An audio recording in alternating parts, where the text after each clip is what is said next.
With coronavirus, a lot of people are stuck at home and they're looking for little projects to do. Well, here's an interesting project. Grow some small trees for your backyard. And here's how you can grow a lot of willows easily in a small space. I just trimmed up some weeping willow trees in our yard, and I'm going to use these branches to grow more weeping willows. Alright, well, you have a whole bunch of cuttings here, all different sizes. So it's good that we have this so we can talk about the different sizes of them. And you can notice that some of these cuttings are really big cuttings. And sometimes these large cuttings aren't always the best use for production. You can still use them if you're doing it for yourself and you don't care about how the bottom of the tree looks. But what happens when you use these real big ones is that the first year's growth on it's real small, and as the tree gets bigger and bigger, that the small amount of growth to a large cutting that you have creates a lob, or doesn't look right. It makes it the real base real thick and heavy, but then the trunk of the tree is real thin, and it just doesn't have a real good appearance to it.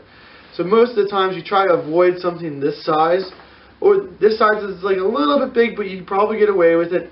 But that's a really good size for a cutting. That's kind of where you want it to be at. Some of these guys here, they're a little bit small, but they can still go. Many times that the smaller you go, sometimes the better that they take. It's not always the rule. The bigger the cutting, the better the cutting. So when you're doing them, if you're doing them for like trying to resell, something like this might be too big. But if you're doing it for yourself and you don't care how the trunk of the tree looks, then go for it. You can use it. They actually will all work out. The best size is usually like this size to about, I would say maybe like this size for the cutting. That's the best size. Some of them, like this size, is a little bit small, but it's a-okay. It all depends on the rest of the trees and how they're going to come out through. Now we have a pot right here we're working on. We're going to do a direct stick, which means that we're going to be sticking these guys into the container that you're going to be growing them into. So basically, when you push them into the ground, that's basically how you want to do it. You want to make sure that the top part of the tree is upwards and the bottom part's downwards, so the roots come out at the right end. And you want to push it into the soil. The real problem is that when you push it in the soil, it's like, how far down do you need to go?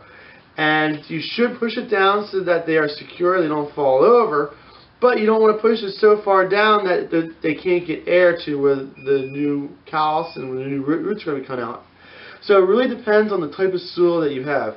Typically speaking, the more air you can get through the root zone, or where the root cuttings are coming through, the better the roots are going to come. So you want an airy soil, like sand is usually used, or perlite's used. We use this here. This is our direct stick, so this is the potting mix that we use. So when you use something that's heavy, like suppose you put it in the soil, you can't push it down real far into the heavy clay because the air doesn't get down to it. But the more air there is in the soil, the further down you can push the cutting into. So that's the basic rules, and we kind of just push a whole bunch of them into it, and then we come back later and pull it apart and put each one into a single container, or each cutting into a single container. So this is basically how we go after it. This is something that we do for fun, and we do sell some of the trees that we grow with this, but it's just something. When you're growing trees at a nursery, you do it because you like growing trees. You don't do it for the money. And we grow a lot of trees here at Highland Hill Farm. Now, Michael, if somebody has a question on how to grow a tree or how to propagate a tree, how can they get a hold of you? Well, I do not want to say that I am an expert of it. Most of the time when we do cuttings, we actually look up the information before we start. So if you're trying to do like a spruce or a pine, and you give me a call, I'm going to be honest, like, I'm probably going to tell you I don't know how to do it. But you have to look it up. You have to research the information before you start to make sure you know how to do it. There's generalizations that I can tell you, but again, if you're doing holly or you're doing locust, there's a lot of different ways for propagation to occur on those. And research is the most important thing. And each tree has a better time of the year to propagate? Yeah, but there's also different methods too. So like, what time of year dictates the method that you're going to use. So there's a lot of there's a lot of information out there. Propagation is a huge field. There's a lot of different ways of going after it, and there's a lot of different systems. It's not like there's a science; it's more of an art. So you have to do a lot of research into it, understanding the tree that you're working with, and then selecting the right method and at the right time, or using the right type of hormones, or using seed. There's a lot of different things. There's an immense amount of information in it. So the best thing to do is to look it up. That's but Michael, if they have a question, what number can they reach you at? My cell phone number is 267-446-2376. And what is our location? We're located in Fountainville, Pennsylvania. Thank you very much, Mike. You're welcome. Highland Hill Farm, what we'll do is we'll put a little plastic jug over this, and that'll help speed up the process. It'll make it into a little miniature greenhouse.